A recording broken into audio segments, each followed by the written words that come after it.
Already वकील साहब थे, उन्होंने एक ऑर्डिनेंस पेश किया था और ये फरमाया था कि इसके मुताबिक जो जुरिस्डिक्शन है वो स्पेशल कोर्ट की बनती है और इस केस में ये टीपी सुनेगी, क्योंकि उस पर कन्फ्यूजन थी और वो ऑनरेबल कोर्ट ने क्लियर कर लिया। उन्होंने कहा ऐसी कोई बात नहीं, ऑर्डिनरी केस की तरह ही चलेगा और इसकी बेल पिटीशन जो है वो यही कोर्ट कर सकेगा। रजिस्ट्रार ऑफिस से कंफर्म करवाया और उसके बाद जो सेशन जज साहब है उनसे भी कंफर्म करवाया और ऐसा कोई नोटिफिकेशन जारी नहीं हुआ। इसलिए ऑर्डिनरी लोग ये सवाल कर रहे हैं कि जो शाह खावर साहब जो हैं वो पेश नहीं हो रहे कल भी आज भी, तो इसके कोई नेगेटिव असरात भी हैं इस केस पे? इसके नेगेटिव असरात हरगिज़ नहीं होते। दूसरा ये होता है कि जो हायरार्की ऑफ कोर्ट्स है वो तमाम वकला को फॉलो करनी पड़ती है। अगर कोई भी केस ऑनरेबल सुप्रीम कोर्ट में पेंडिंग हो तो पहले वो अटेंड करना पड़ता है और उसके बाद हाई कोर्ट में आया जाता है और उसके बाद ही सेशंस कोर्ट या उसी तरह चलता है। तो ये जो हायरार्की ऑफ कोर्ट्स है ये फॉलो करना पड़ता है और शाह खावर साहब कोई ऐसी बात हरगिज़ नहीं है कि वो दानिस्ता इस केस को अवॉइड कर रहे हैं।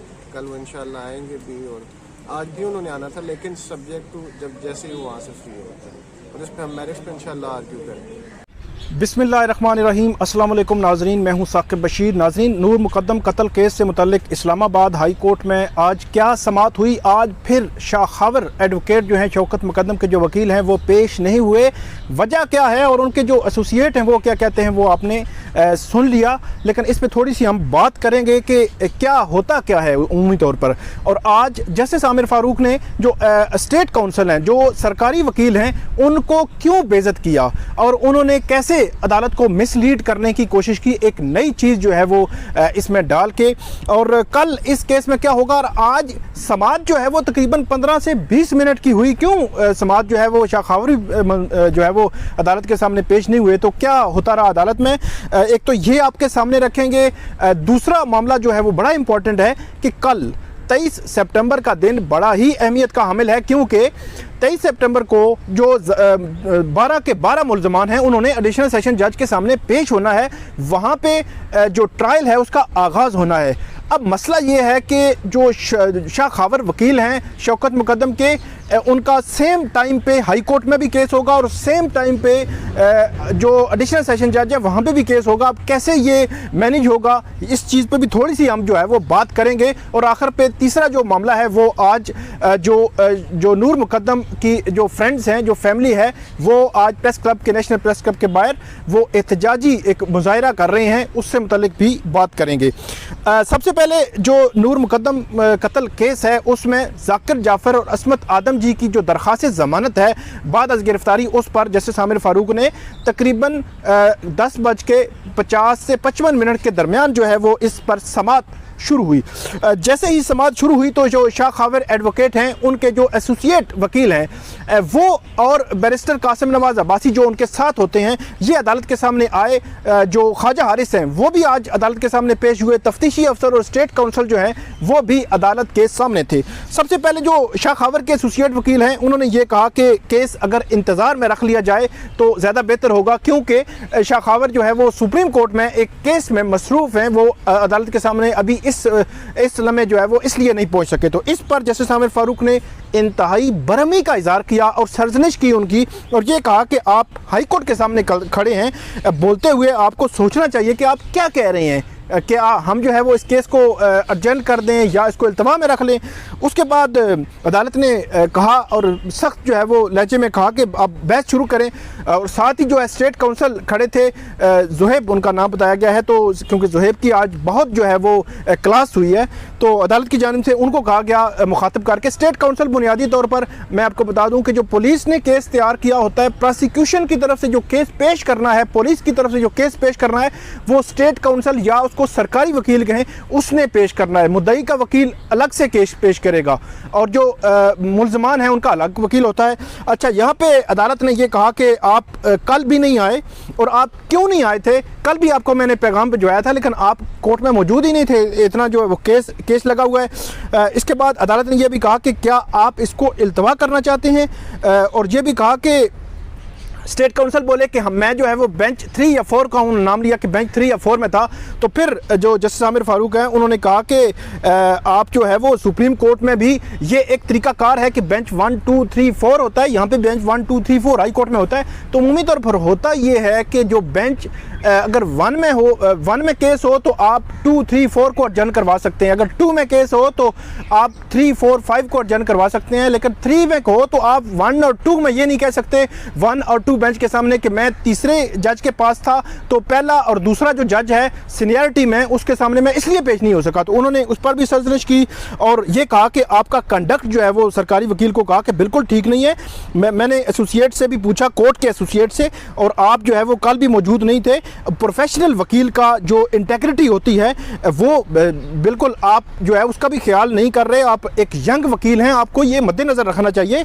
और 4 दिन से जो ख्वाजा हारिस हैं वो इस केस में बहस कर रहे हैं और इसका ये बताएं कि चालान कहाँ है, किसने केस फिक्स किया, किस केस में जो है वो कोर्ट में फिक्स हुआ। तो इस पर जो सरकारी वकील है उसने एक नया पंडोरा बॉक्स खोल दिया। उन्होंने कहा जी जो एडिशनल सेशन जज है अतार रबानी वो जेंडर बेस्ड वायलेंस के लिए मुख्तस कोर्ट है, लेकिन स्पेशल कोर्ट नहीं है।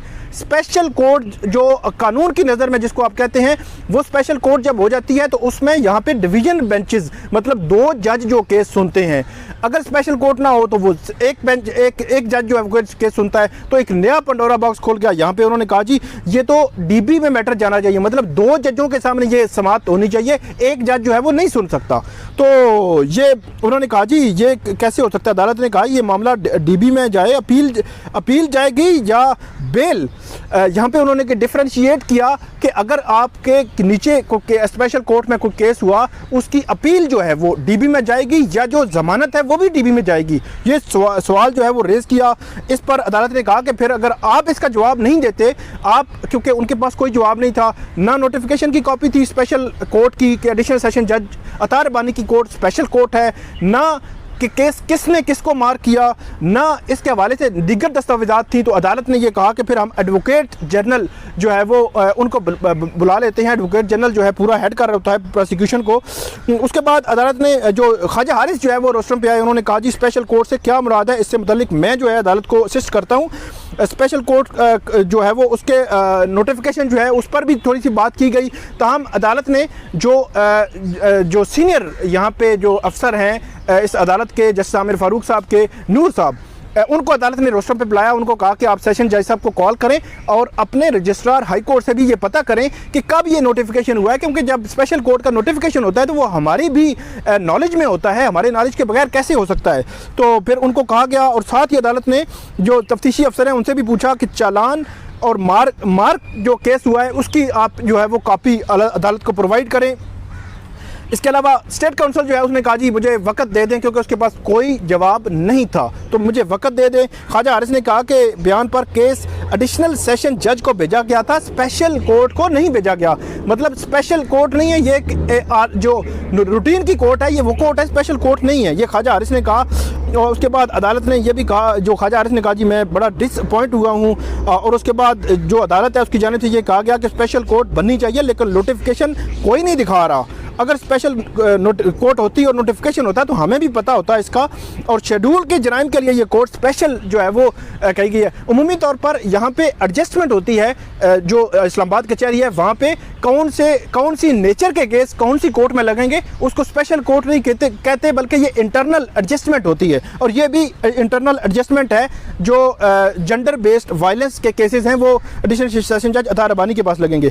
फिर उसके बाद उन्होंने कहा जी जो एडमिनिस्ट्रेटिव साइड पे भी मैं देख लूँगा, कल के लिए हम केस रख ले हैं, अगर ये मामला स्पेशल कोर्ट का हुआ तो फिर हम ये केस जो है चीफ जस्टिस को भेज देंगे।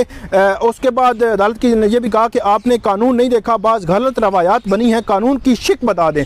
अदालत ने हमेशा कहा कि कानून की शिक बता दें, वो कोई किसी और केस का हवाला दे रहे थे, लेकिन अदालत ने कहा नहीं कानून की शिक बताएं। जो है वो स्टेट काउंसिल ने कहा जी मुझे नोटिफिकेशन नहीं मिला, काफ़ी मैंने तलाश किया है।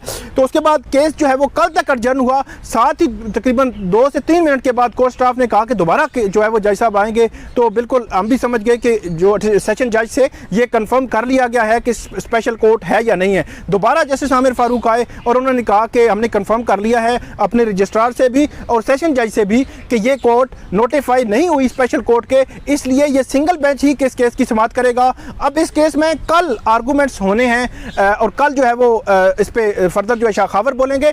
दो चीज़ें हैं, कल शाह खावर जो है वो कैसे मैनेज करेंगे कि यहाँ पे भी और वहाँ पे भी पेश हों, या फिर ये है कि एक वो यहाँ पे खुद पेश होंगे और उनके दूसरे जो वकील हैं वो वहाँ पे पेश होंगे इस्लामाबाद कचहरी में, क्योंकि 10 साढ़े 10 वहाँ पे भी टाइम है, वहाँ पे भी कल ट्रायल का आगाज़ हो रहा है। दूसरा मैटर और तीसरा मैटर वो है आज का जो एहतजाज है वो 4 से 7 बजे तक जो नूर मुकद्दम की फैमिली और फ्रेंड्स ने रखा हुआ है, और उसमें वो बज़ाहिर लग रहा है कि वो मुतालबा ये कर रहे हैं कि इसका स्पीडी ट्रायल किया जाए और इन कैमरा जो है वो इसका सेशन या प्रोसीडिंग नहीं होनी चाहिए। तो जो भी अपडेट इसके बाद भी होगी आपके सामने रखेंगे। तब तक इजाज़त दीजिए और इस पे वीडियो पे आप कमेंट ज़रूर कीजिएगा। बहुत शुक्रिया।